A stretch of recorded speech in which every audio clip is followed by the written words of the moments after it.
بسم الله الرحمن الرحيم والحمد لله والصلاة والسلام على أشرف الأنبياء والمرسلين. Your Excellency, the Minister of Culture, Azerbaijan, Mr. Anar Karimov, Excellencies, distinguished guests, ladies and gentlemen, Assalamu alaikum wa rahmatullahi wa barakatuh. I am honored to participate at this important conference, Peace4Culture Global Call, and to address you on a very important yet overlooked topic that is more relevant today than ever before.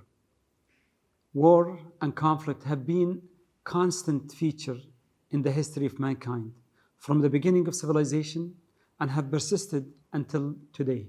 Before we acknowledge the existence of war and conflict today, we must also acknowledge how far mankind has improved thus far. The number of deaths has actually declined sharply since the days of classical antiquity, and the incidence of war between states have also gradually declined. Despite all this, the devastation of the two world wars cannot be underestimated. And there is one huge factor why this is so.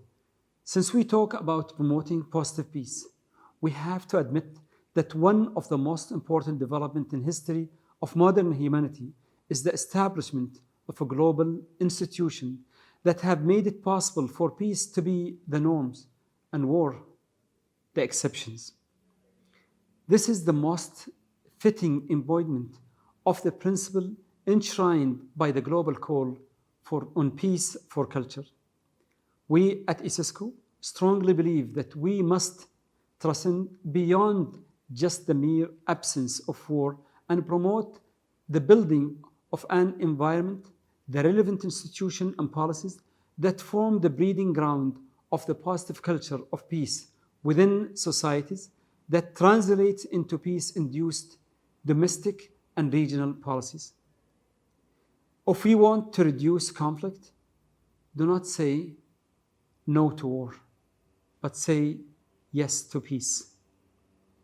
We at ICESCO strongly believe that nothing like culture can nurture the soil upon which peace can grow. While the lack of peace translates into material terms through the practice of violence, one should not forget that it is in the minds that the seeds of peace must be sown, hence the importance of culture. We have set up since 2008 in Yamoussoukro, Côte d'Ivoire, the Regional Center for the Education to the Culture of Peace. This center epitomizes our strong commitment to instilling within the key social actors that are the youth, women, and religious leaders, the culture of peace, which they can spread within all the society.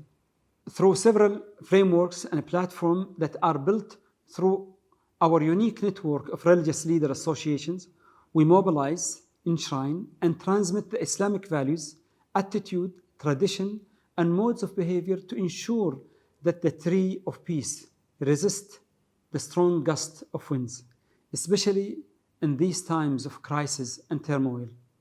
In this regard, our high-level international virtual forum on the role of religious leader in the face of crisis that we held in July 2020 has made it possible to bring together renowned religious leaders from the Islamic world and beyond to explore ways and means of better mobilization of the religious leadership in coping with the crisis. If we put our mind in that positive direction, we will be able to think constructively into building the necessary building blocks to peace. This was undoubtedly the founding principle embodied by the architects behind the formation of the United Nations at a time when countries destroyed each other.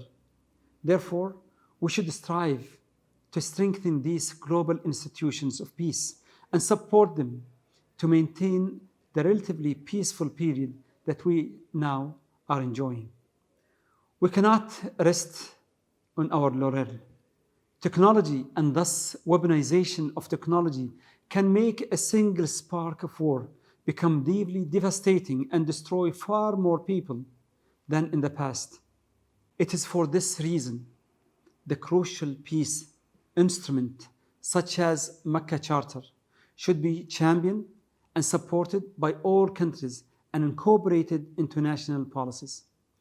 We at ICESCO stand ready in achieving global peace through working with multiple stakeholders. Thank you. Assalamu alaikum and peace be upon you.